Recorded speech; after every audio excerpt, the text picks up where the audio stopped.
Serialisability एक ऐसा operation या एक ऐसी मेथोडोलॉजी है, जिससे हमें ये पता लगता है कि हम कहीं वैल्यूज़ लॉस कर रहे हैं, कोई फेलियर प्रॉब्लम आ सकती है या हम डिफरेंट सिनेरियोज़ के थ्रू उसको कैसे करते हैं।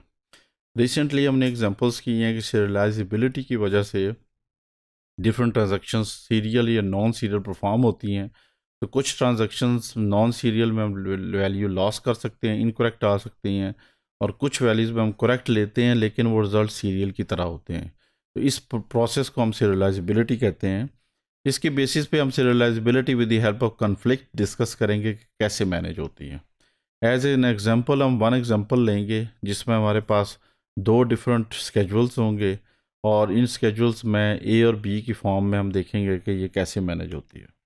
सबसे पहले हम ये देख रहे हैं कि हमारे पास दो ट्रांजैक्शंस हैं, और with the help of transactions हम ये देखते हैं कि हमारे पास रीड राइट कन्फ्लिक्ट के लिए हमारे पास ऑपरेशंस होते हैं। रीड राइट होना चाहिए, अक्रॉस दी ट्रांजैक्शन होने चाहिए, और सेम वेरिएबल होना चाहिए, यानी जो वेरिएबल है या कॉलम है वो सेम होना चाहिए। अगर ये तीन चीज़ें होती हैं तो हम कहते हैं कन्फ्लिक्ट। सबसे पहले कन्फ्लिक्ट चेक करने का मतलब होता है जो ऑपरेशन बाद में मैनेज हो रहा हो उसको आपने पिक करना है। ये सबसे पहली एक्टिविटी है आपकी।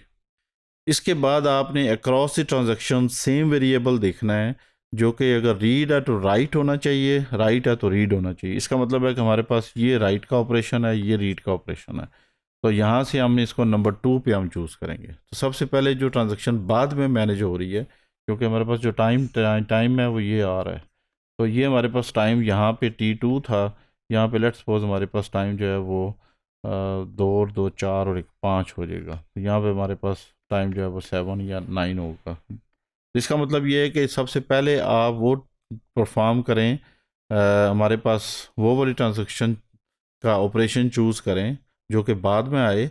इसके कोरस्पॉन्डिंग आपने राइट करना है, रीड नहीं करना है, क्योंकि रीड आप पहले ही चूज़ कर चुके हैं।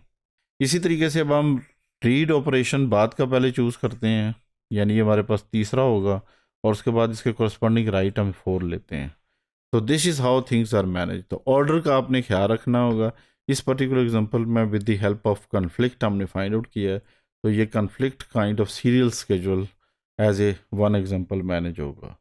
इसी तरीके से हमारे पास दूसरी एग्जांपल में वही स्केड्यूल हो रहा है एस डैश, लेकिन ये कंकरेंट फॉर्म में होगा। तो कंकरेंट फॉर्म में हम देख रहे हैं कि ये ट्रांजैक्शन मैनेज हो रही है, फिर ये हो रही है, उसके बाद फिर ये हो रही है। इस फॉर्म में भी हमारे पास सबसे पहले आपने रीड लेना है, इसके कोरस्पॉन्डिंग राइट लेना है आपने, और सेम वेरिएबल हो। अब ये सेम वेरिएबल बी आ गया और ये इस फॉर्म में आ गया होता है। S1 and S dash are conflict equivalent, यानी S1 जो हमने रिसेंटली पिछली स्लाइड पे किया है और S2 किया, तो दोनों के हमारे पास कन्फ्लिक्ट सेम आई हैं।